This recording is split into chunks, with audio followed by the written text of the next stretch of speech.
What's up? Welcome back to Recovery Plugs with my next guest, Mr. Anthony Payton. You know the deal. We're trading in our dope plugs for recovery plugs. Right.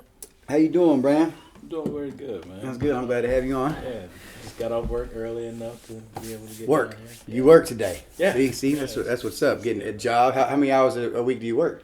I'm about 50, 55, around in there. Man, 50 hours a week, man. I try not to work at all. This man's working 50 hours a week. Good Lord. I get to. You get to work. Yes, we change our gots to get. So many years that I was not employable. Not I didn't want to work. Let's hear a little bit about that, man. That's what it's about. Tell us your story, man. How did your life in recovery begin? Like, where did it come from? At an early age, my great grandmother used to give me beer to kind of calm me down. Your grandmother gave you beer. Yes. Yeah. Back in that was a long time ago, and that was actually a little while back. Yeah.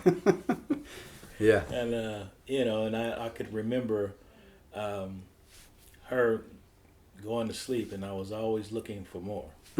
So they used to say, I think, saying it started at a young age.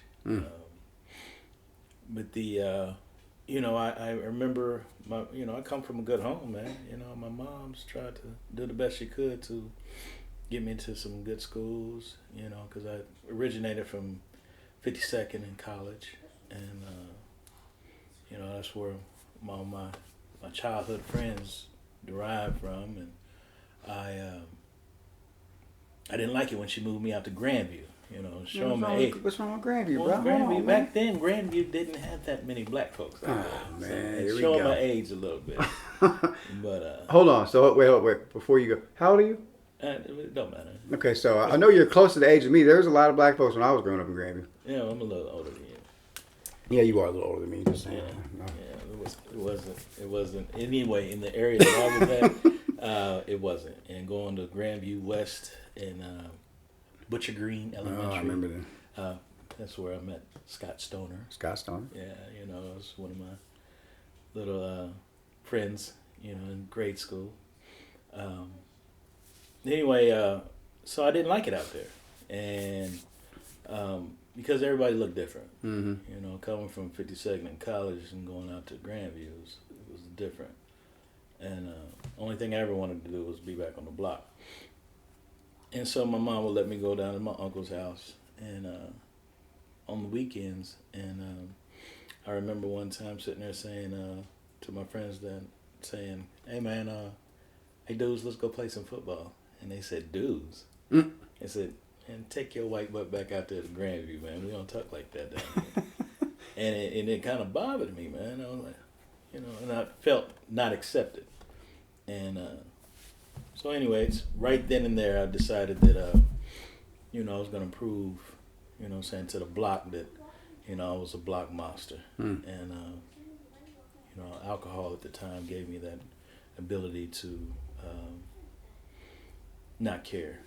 I had some family members that smoked a lot of weed, and I would always dip into their stashes trying to imitate how they rolled joints and stuff, and it was fun in the beginning. Yes. Because it gave me, I was able to play that character that I wanted to be. I wanted to be the Tony Montana and Mike Tyson, go-getter. And I met some, after a while, I met some brothers out there, and we continued to reign, we joined up and reigned havoc in Grandview. Flunked to 7th grade because of my always wanting to be in the streets and wanting to hang out. But back then, your parents could sit there and push you through. My mother said, "No, you're going to repeat 7th grade again." But fortunately, before the summer was up, she felt for me, and we wound up moving out to the Hickman Mills School District, and went to Hickman Mills. And actually, no, it wasn't Hickman, it was Center, the school district. Went to Center. Same thing there, man. I always had a sponsor, my whole life, what I'm saying? Because there was always somebody showing me how to do something. Ran into a friend of mine that I had met, and he showed me how to steal cars. And It's a good friend. yeah, best buddy, it was cool. And it just continued, man. But the thing about it is that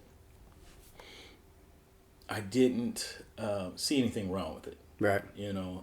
Wound up catching my first felony, 17. I was deciding if I wanted to go to the Marine Corps or, live this life of selling dime bags of weed at school and, trying to holler at every female that I can get to let me come over to their house before their mama came home. And during that time of deciding which life choice I wanted to make, I committed my first robbery. And it was a second-degree robbery. Hit somebody over the head with a 40-ounce bottle, because I was always drinking. Wasn't a time that I wasn't. A lot of times people say there was weekend warriors. My earliest recollection in middle school was drinking on a regular basis. After school, during school, trying to sit there and eat pennies or something, sucking on the pennies or something, trying to think that was gonna, coat the smell, but it didn't work. Mom knew. Mom knows everything. Oh yeah, and so I wound up. The career choice was the criminal life, and they wound up giving me probation, but I couldn't manage to keep them probation people off of my back because this time I'm smoking a lot of weed and drinking all the time, and they want you to do these drops every once in a while, and I keep pissing dirty. And they couldn't, they wanted to put me into these rehab places, and I don't understand. Why is it that you want to continue? I'm not doing nothing wrong. There's nothing wrong with weed and drinking. It's legal, but I'm not seeing the unmanageability with it, that if I can't sit there and stop using to keep myself from going to prison, might be something wrong with me. But right. I didn't see it at the time. So, wound up violating and had to go do some time in the, 120 out in Farmington. They violated my but I ain't telling nobody that I went to treatment. Mm-hmm. I'm telling everybody, I was down in Farmington. Right. I was on the A side, and then I moved to the B side, because, that's, you have to have that, that reputation that, don't mess with me, because, I'm been down through there. In reality, I just went and did some treatment, man. And got out and thought, things were going to be different, and wound up catching another felony. Committed another robbery. It was a robbery that you know a little bit about. I was so hold on. So to this point, you basically have just drank and smoked weed. Yeah. Okay. So there's basically for being in the same background area. You know what I'm saying? Yeah. This was a normal lifestyle for us. I mean, there really isn't nothing to even convince us that what we're doing is wrong. Going to prison, drinking, smoking. I mean, this is what was it about that? Like, when did it actually when did you start believing something isn't normal about this lifestyle? Because a lot of people don't. A lot of people end up just going to prison the rest of their life or going in and out of prison the rest of their life. What was it that actually made you believe dang, I messed up? I'm really screwed up here. Something's different. The second robbery. The second robbery. Yeah. Okay. Cool. I had gotten dropped off at a 7-Eleven because a partner of mine, I started smoking wet, and he didn't like the smell of it. And I get a little rowdy when I'm drinking and doing whatever. So he wound up putting me out. So I had to walk home, and came up at 7-Eleven up by my mom's house. I was almost there, and saw this dude pull up, at the 7-Eleven. Looked like he might have a little bit of money. So I sit there and acting like I had a gun and said, "Get up out your car," and I took his girl's purse and took his car and decided that I'm going to drive to. At this time, I've done had a kid, you know, but she lives in Arkansas, and I decided I was going to go see her because it was her birthday. Right. And so I remember going to get 215, you know what I'm saying? Give me 2 sticks for 15, and a pint of Crown Royal. And I remember my partner sitting there saying, "Dude, you stupid, man. What are you doing, man? I'm gonna go dump that car, man, and get low. But I'm gonna drive this stolen car to Arkansas because it's my daughter's birthday, and I got a little money now from this little robbery that I pulled. So I take off. Last thing I remember, I was going down the highway, and I had it on cruise control. And I went to sleep, fell asleep, and I woke up. I was going out the side of a bridge. I went back to sleep because I thought I was dreaming it. Woke up in Neosho County Jail, 3 broke ribs, stitches in my back, all banged up, and had no recollection of how I got there. It all came back to me eventually, but yeah, it was. At that moment is when I was like, something's wrong, man. That's not. How you just not gonna remember nothing, and it's. But it's hard to admit something's wrong. Yeah. So, what'd you do? What'd you do after that? Went and did some more time. Caught that, and then decided that I'm going to change my life. I'm going to do something different. Because I'm tired of seeing the tears in my mother's eyes, and I'm not doing anything with myself, man. I come from a better upbringing, so right. I need to show everybody, that I am that guy, and so I went to the chapel when I was in there, try to find my relationship with God. I'm, praising Jesus in there, and going to these little meetings that they had, and they called them, I think, AA meetings is what they were. And, I wound up, my release date came, and instead of calling my mom, I called my partner for some reason to come pick me up. I know they're going to be drinking and stuff, but I'm not on that no more. You know what I'm saying? I just want to see the fellas, even though the fellas ain't sent me not one red dime, ain't wrote one letter, but my mama done wrote me every week. Money on my books, visits, words of encouragement to do something different with your life. But the moment that I sit there and get an opportunity to, let everybody see how good I'm doing because I'm getting out, and of course they came down to the bus station and picked me up, and they had a 5th of Hennessy and a 5th of Alizé, a couple of females, and next thing you know, I woke up the next day, came to the next day, some hotel on Prospect.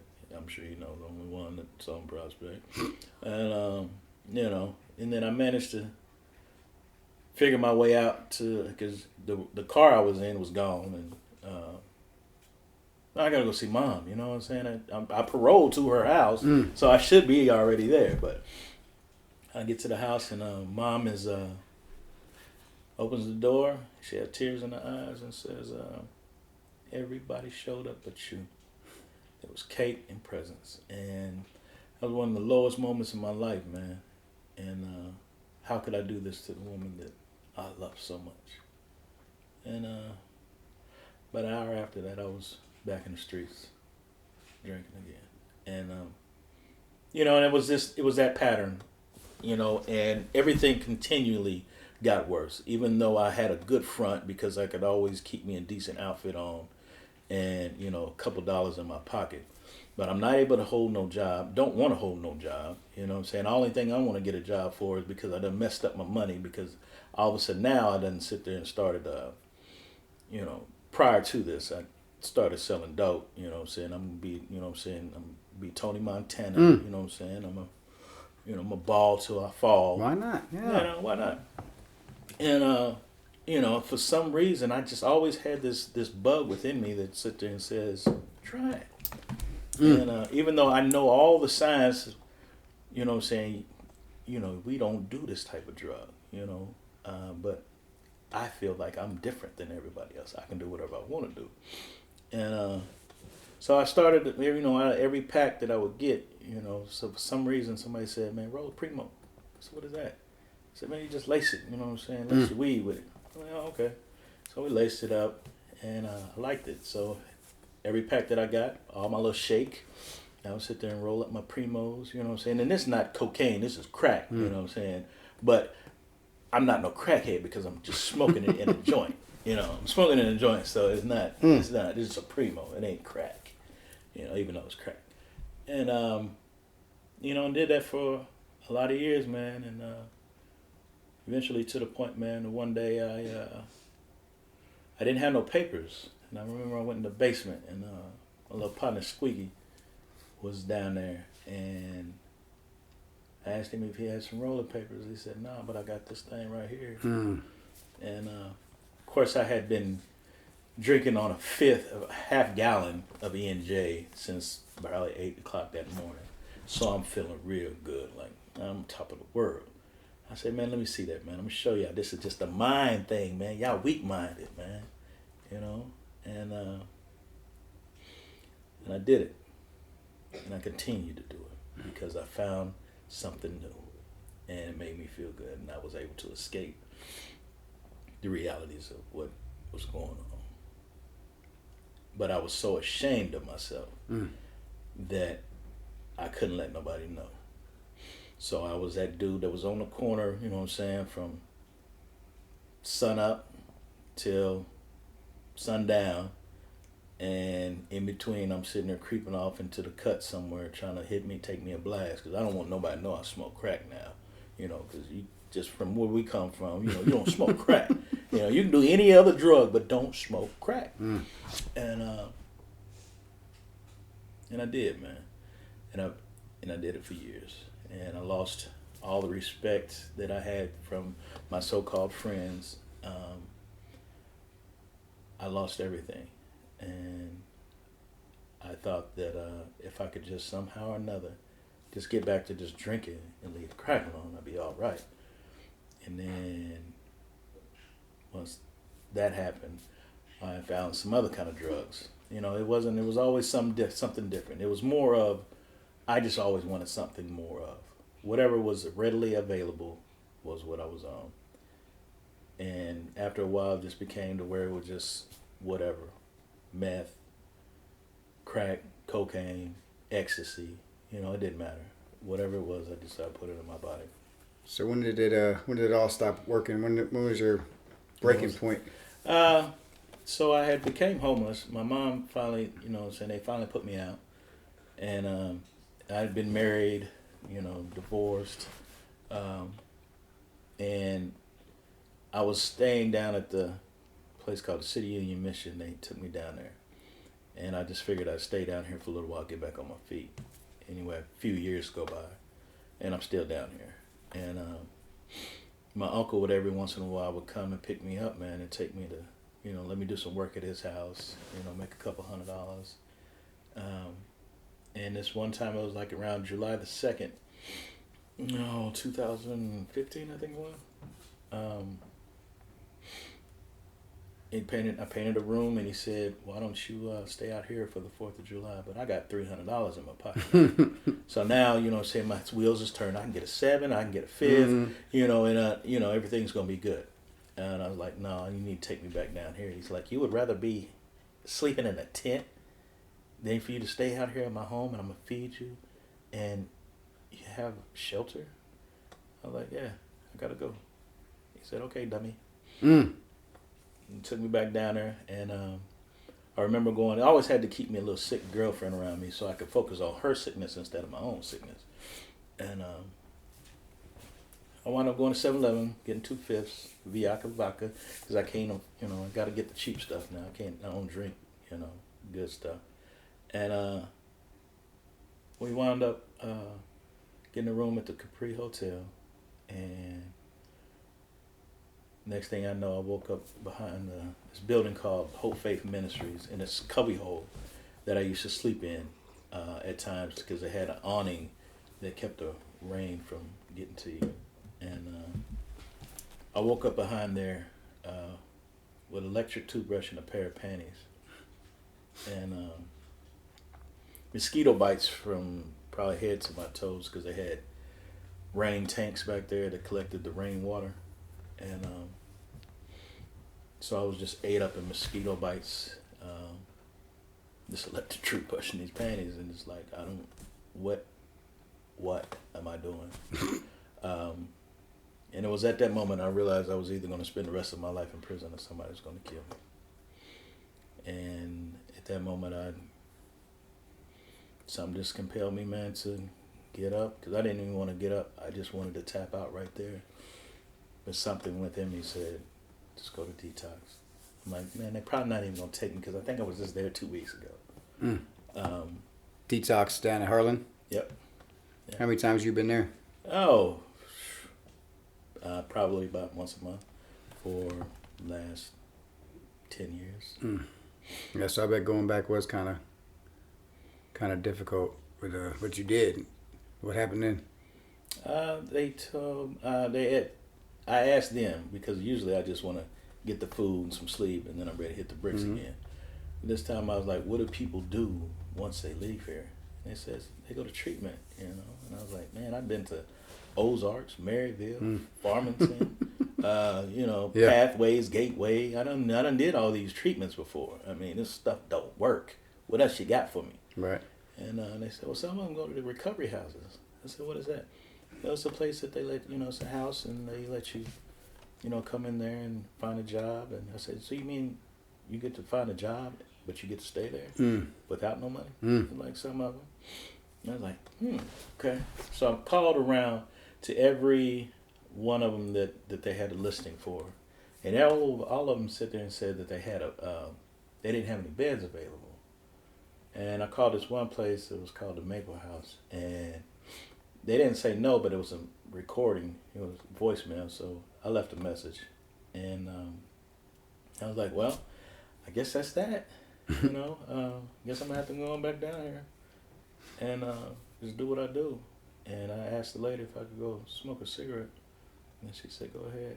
And I went outside, and I was just about to light my cigarette. And she came back out and said, that place, that Maple House place she was talking about, they on the phone for you. I was like, okay. So I went back in, and there's a guy named John on the other end saying that if you wanted something different in your life, man, we got a bed for you. Like that. That's what's up. So you got a bed in the Maple House in Independence, Missouri. Yeah, Independence. I had no idea where I was at. Yeah. I was like, okay, this is cool, I guess. Yeah, so I mean, I'm dying to know this. What is your first thought walking into the Maple House in Independence, Missouri, trying to get your life together? What was your first thought? It was cool and they had air conditioning.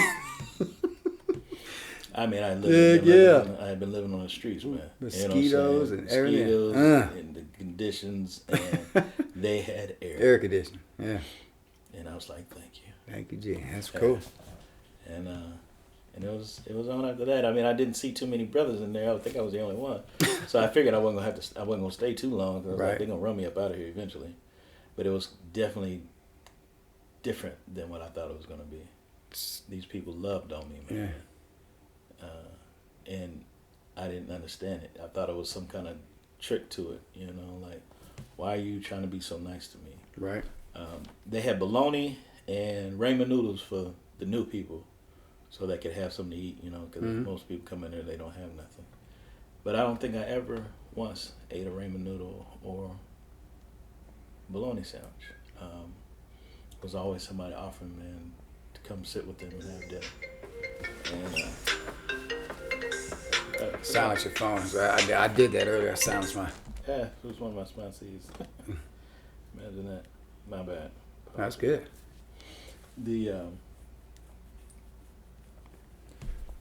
So yeah, it was a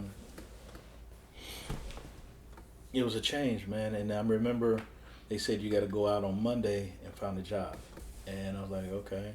And first off, it was this guy that came in. It was because I got there on a Friday, and I think it was Saturday morning. This guy came in, big, tall, goofy-looking guy, and was asking who was new in the house. And they pointed to me. He said, "Come with me, man. You're going to go do some service work." And I looked at him like, what do you mean I'm going to do? What is that?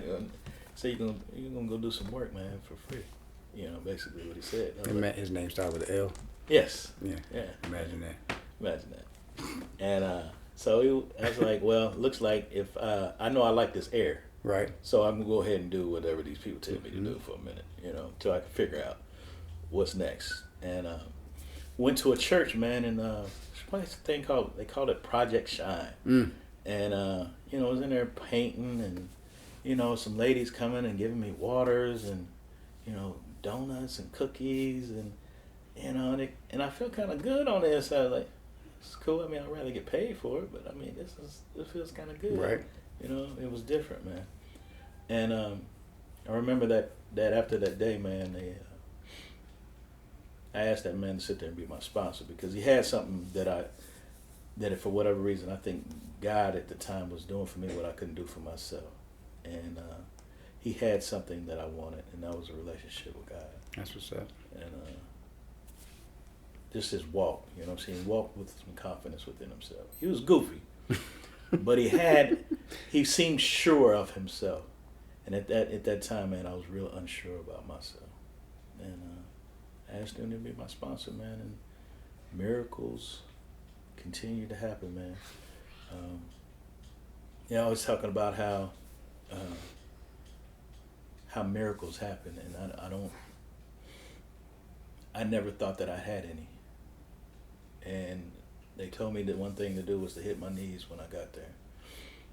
And I didn't believe that the guy that my mom sit there and brought me up on, I didn't know that guy wanted anything to do with me because I gave him so many false promises about what I was going to do, how I was going to do it. If you just do this for me, I'll do, you know what I'm saying, I'll make sure to not hurt nobody.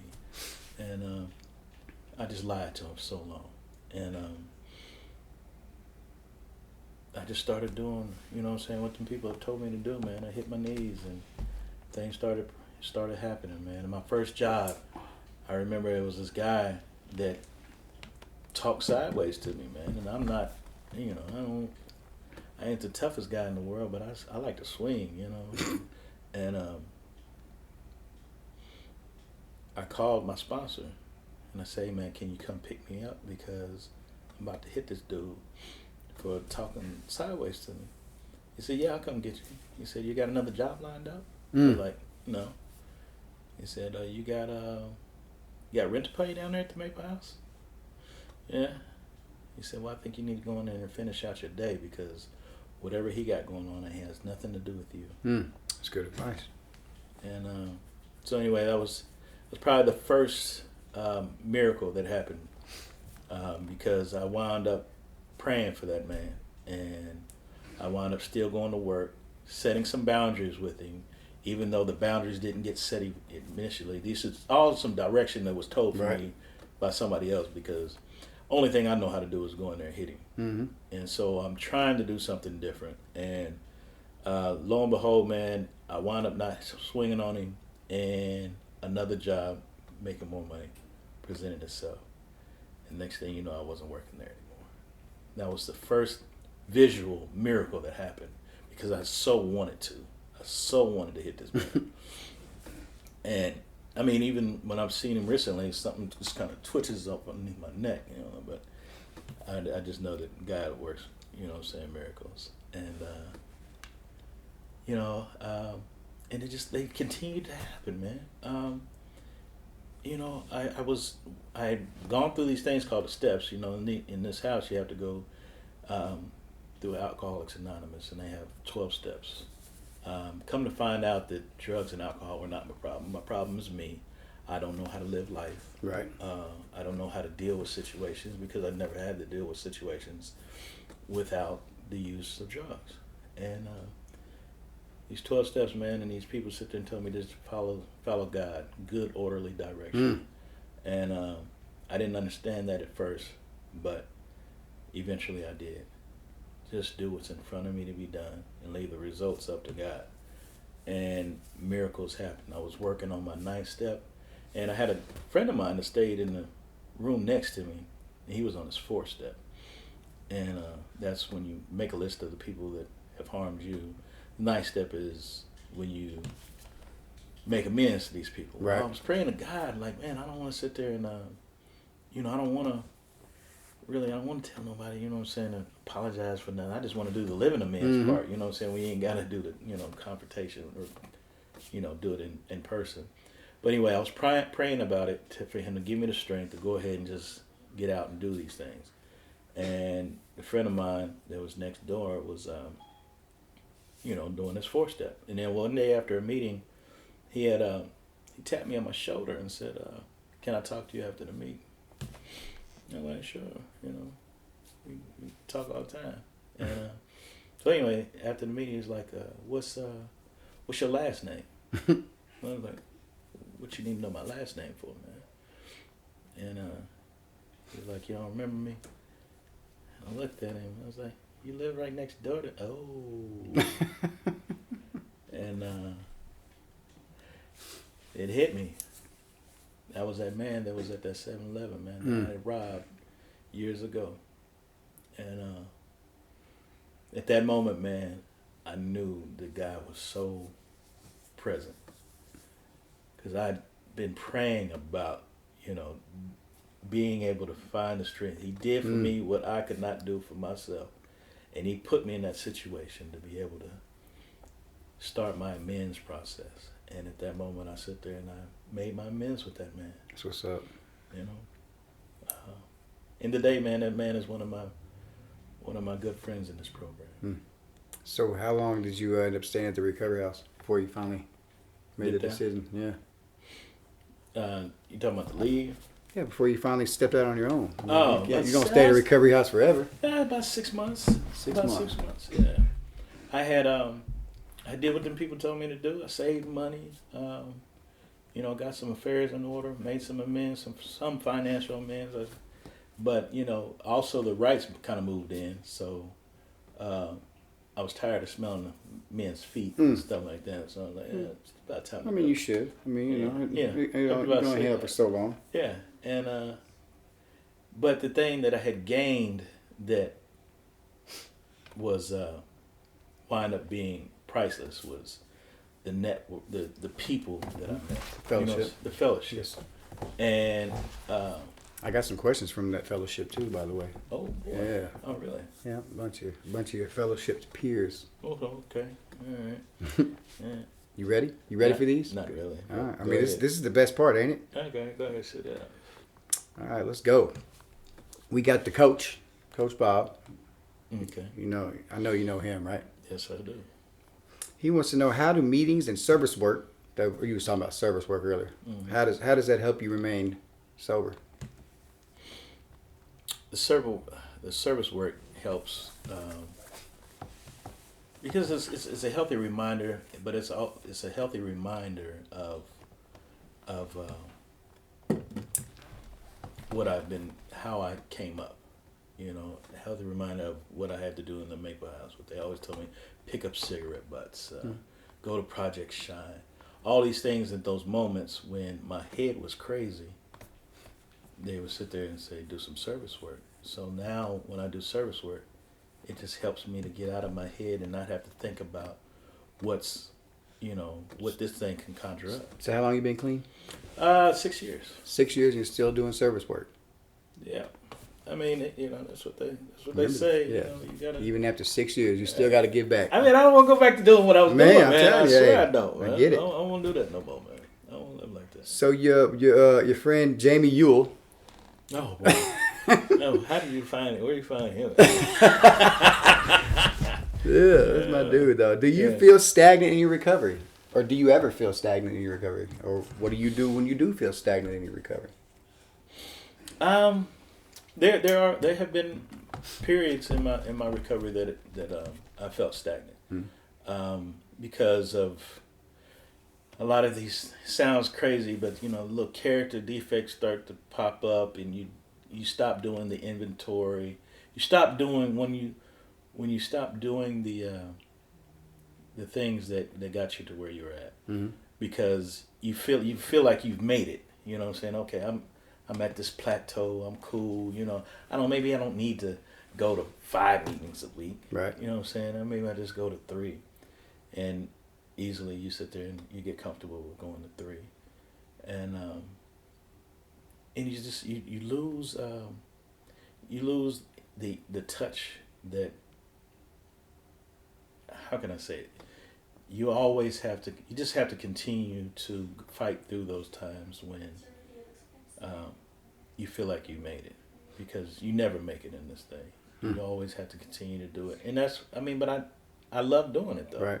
But there are times that you just feel like I don't need to. You know what I'm saying? The job, all of a sudden, remember I was talking about I'm working 50 hours, 55 hours. You know, it's real easy just to go home and go to, get something to eat and lay down, But, yeah. Stagnant. All right. So, Tommy, he wants to know, at what point did you realize where you were headed would be far greater than where you had been?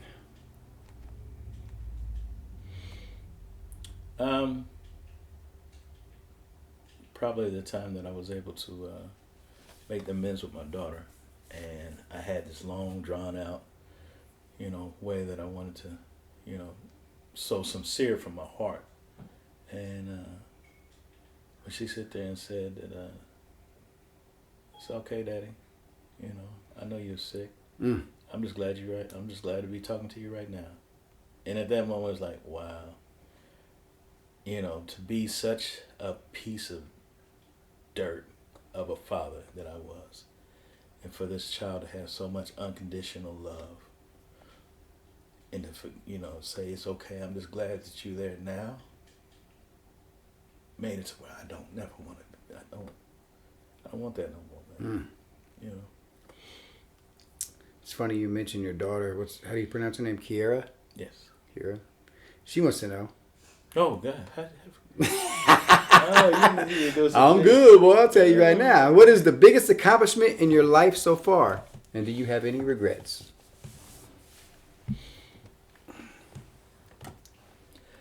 I don't have any regrets, because everything that has happened in my life has made me to the person I am today. There were so many years that I kept hitting my head against the wall, but I wouldn't be the person that I am today if it wasn't for my experiences. What was the other part of that? The other part was, what's your biggest accomplishment? Learning to live life on life's terms. I can't make anything happen. I just have to do my best. And if I know within my heart and in my mind that I've done my best, I sit there and I have a soft pillow at night, and I'm okay with that, regardless of how it turns out. So Nick C. Cernelia. Yeah, Cernelia. Let me say it. Looking forward, what are your dreams and goals, and how can they become a reality?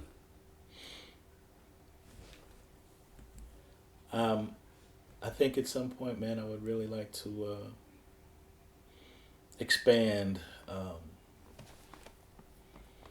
my involvement with people that are suffering from the same disease that I am.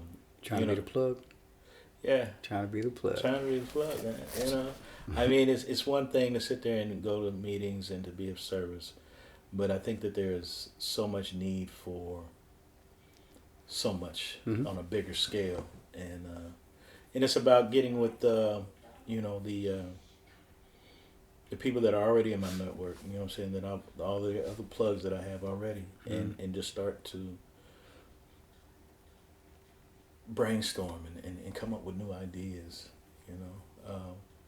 I just want to help people, man, because it was these people, man. They loved on me, man, and when I didn't know what love was, and I just want to show that to somebody else, man. I don't have to be that tough guy today, man, and that's a relief. So Darren, Darren, you work with him. He's not watching. You're good. Yeah, I'm sure. Would you trade your past life for a different one? my past life for a different one. Yeah. Would you trade? Would you trade everything you did for anything different, or would you stick with what you did? And It'd be nice to think about not having to go through all that pain and suffering. But no, I wouldn't, man. You know, now if you sit there and told me that, you know, that was in front of me, was all that pain and suffering, yeah, this definitely would have went a different route. Let's go different route. But. So Alicia, she wants to know: Did you learn about any new triggers today, like for today?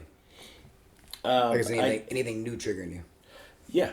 You know, you wind up finding that once a guy to sit there and relieve you of the desire to use and do drugs. You know, you always get the thought, you know what I'm saying, to pop in there because this is what you've been doing forever. But like that desire, like I got to go run and take a poop, you know what I'm saying? And like, you know, the uncontrollable hot flashes and stuff. I don't get that anymore. So the enemy is very cunning. And it manifests itself in different ways. I know he does. I mean, you know, I can't give it that way, but here, let me go ahead and let you win $500 on a scratch-off ticket. All of a sudden, that felt pretty good. I want that again. You know, this girl just got into recovery. She's really cute and she's interested in me because I got a little bit of story, but she's just now getting there. I need to give her the chance to sit there and find her way. But because I'm an addict, you know what I mean? It manifests in different ways. So you just always have to stay plugged into this thing, man, because the moment I stop doing what I'm supposed to be doing, I start finding ways to want to do what I want to do instead of what I need to do. So your best friend, Courtney, she wants to know, how do you handle life on life's terms? One day at a time. One day at a time. One day at a time. That's it. That's all of them. Yeah. You feel good? Yeah. Yeah, good. You know, and I just know how this thing works, man. I always remember I told you about little Scott Stoner, man, and it just, man, there's just so many blessings that have happened, you know, since I turned my life into, you know, to do this one day at a time. It's just so cool, man. Yeah. Yeah. Really. I wouldn't, you know, I remember this time that, you know, I didn't really care too much for you, but you know what? It was because I saw so many things in you that, you know what I'm saying, I came after you, though. Huh? I came after you, though. Yeah. No. Man. And I still didn't like you. Because you was just loud, man. But I learned to love you. You know? I was loud because I was hurting too, bro. Yeah, so it all comes out that way. Yeah. And we deal with it in different ways, right? Yeah. Yeah. So you went to, he mentioned City Union Mission, he mentioned Heartland, he mentioned the Maple House. These are all really good places to go when you're out there seeking. He mentioned himself. He's willing to be someone to reach further into the community. If you approach him and you need help, he's easily approachable. You can ask him anything. If he doesn't know, he absolutely knows where to send you. And that's what this is all about, man. Being able to give back. Anything you want to say before you go? Hey, man, you want something different, man? Come find one of us. It's out here. Nothing changes if nothing changes. Real talk. That's it.